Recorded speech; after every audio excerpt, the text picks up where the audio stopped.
because I was reading the chapter and I was like, that little sample thing that they made us read, like I didn't pick up on the time or anything like that. So is there like a set of like 5 points that you should always look for? Like, I don't know. It's been a while since I've had English.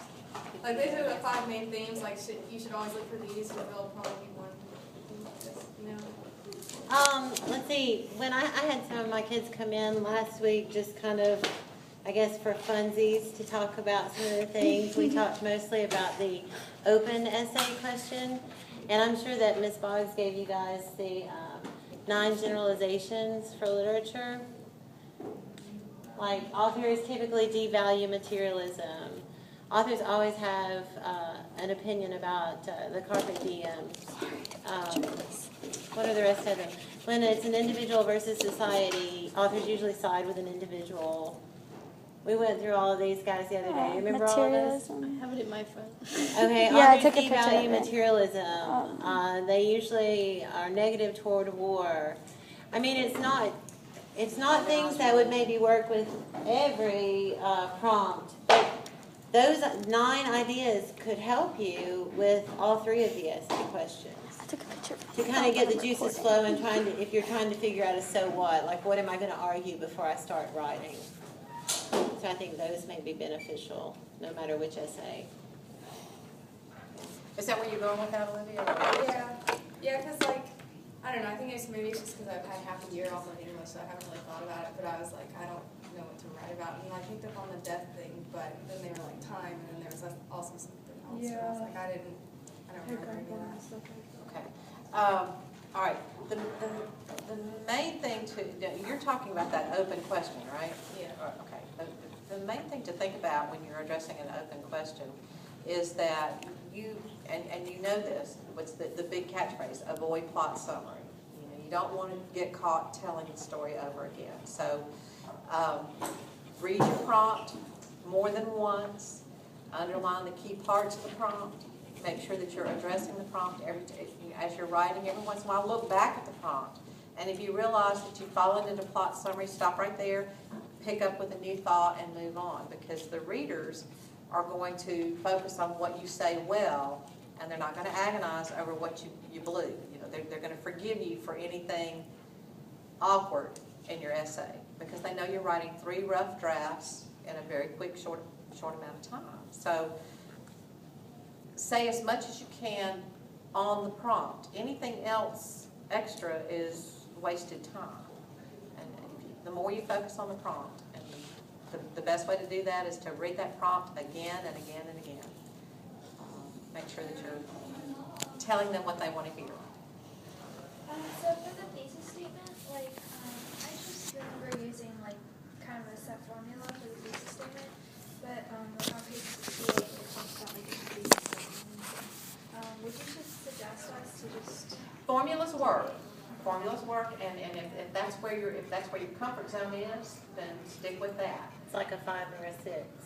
well, Possibly will a it, like, 7. improve our score if we kind of deviate from that? If you're, and you know what kind of writer you are, and, you know, if you can step in there with a quick phrase that's not trite, that 60 million other people aren't going to say also, but is, that applies to the prompt that they've given you.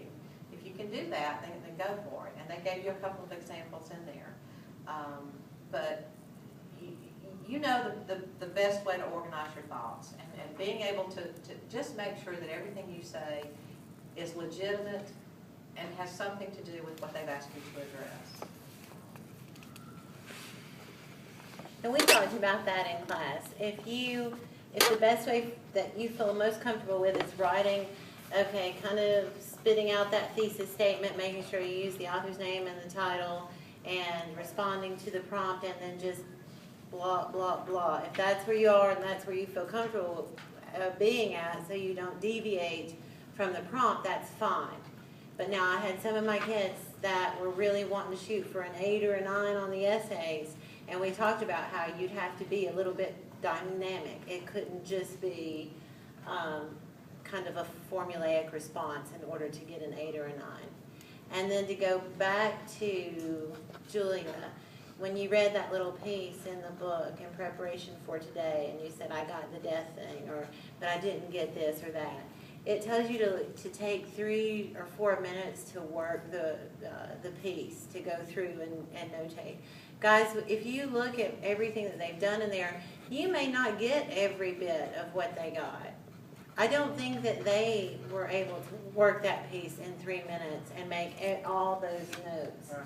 And we talked about in class, if you're better at recognizing irony, if you're better, you recognize point of view, you'll understand hopefully 3 things or 3 different dynamics of the writer's style will jump out at you.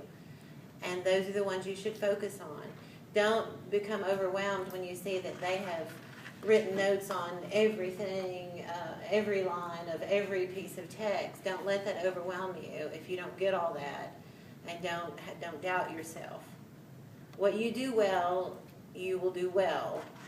So if you always notice, indirect characterization stands out to you. If that does, then usually diction will also stand out to you. So you'll have 2 or 3 things that you usually are kind of drawn to.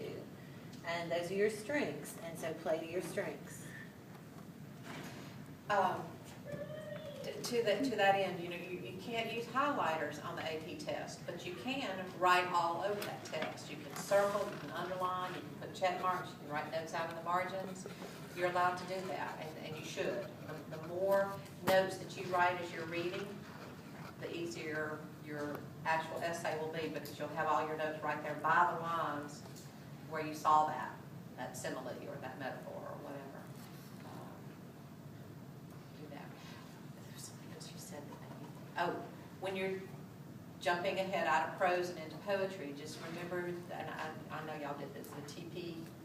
So yeah, Typecast, the title, paraphrase it, look at your literary devices that are used. Attitude or tone, shifts in attitude or tone. Then the title again, and then the theme or the thesis statement. That's for prose. No, that's for That's for poetry. poetry. In the book, when they were talking about opening paragraphs, most of the opening paragraphs were like 1 or 2 sentences. Is that okay? Because I'm used to paragraphs being 4 sentences, stuff like that. Yeah, you could feasibly, your whole essay could be 1 big paragraph, and that would be okay. And I noticed one other thing, that you don't have to write a conclusion. Your essay should conclude naturally. You should be working toward a point the whole way through. And so to say in conclusion and then rewrite what you've already said is another time waster. Don't do that. Go ahead and say something legitimate and original in that last little bit, something that you've been leading to all along. Is it okay to put the so what in your conclusion? Mm-hmm. And kind of finish up that? With the conclusion, we learn not to do in conclusion. You're not supposed to actually write it. But I'm also used to still writing a paragraph in the end to some things that kind of. Yeah, you can put a paragraph at the end. That's okay. But you But don't need it. don't spend time copying or saying over again what you've already said. Yeah, but the point is you don't need it. So it saves you time. You don't have to write a conclusion, Right. but kind of just Yeah, that's a time waster. Yeah, absolutely. I generally write 4 or 6 paragraphs for my essay, but will I be scored more harshly if I happen to write 5 paragraphs? Because I know that's part of the formula. Not if you write really, really well. I don't think so. On the characters part, on 116 talks about the different types of heroes, but when they talked about the tragic hero for the Aristotelian tragic hero, and then they go to the classic hero and they just say a variation on the tragic hero. So I was wondering what the variation was because it never specified. You might think of the mythic hero who goes on a quest and goes down deep into the bowels of the earth and then comes back more spiritually renewed, like Harry Potter and Luke Skywalker. Heroes like that. So, if we had something like that on that part, you can actually reference movies, is what you're saying. Whatever you do, don't reference a movie. Yeah, so, yeah, don't mention a movie at all, ever. Yeah, just stay still.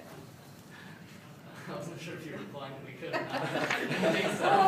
In the movie, no. The variation of a tragic hero, wouldn't that be kind of like in Clockwork Orange? The main character, Alex. Who is like an anti, should we count him as an anti-hero? He's probably more like an anti-feminist. Okay, so that's not what they're talking about as a variation for tragic hero, would it be? No, he's definitely a, Okay. like, y'all didn't do 1980, they didn't do 1984. Like Winston Smith would be an anti-hero, like, it's just. Like on page 119, it says like you're supposed to point out point of view and stuff like that, but what's the significance of it being in first person or third person or anything like that? In the prompt, it'll say, consider such things as point of view, diction, allusions. They'll direct you, especially if they want you to talk about point of view. And when they're asking that, to say that it's in first person or that it's third person omniscient, it's nice to be able to use terminology like that.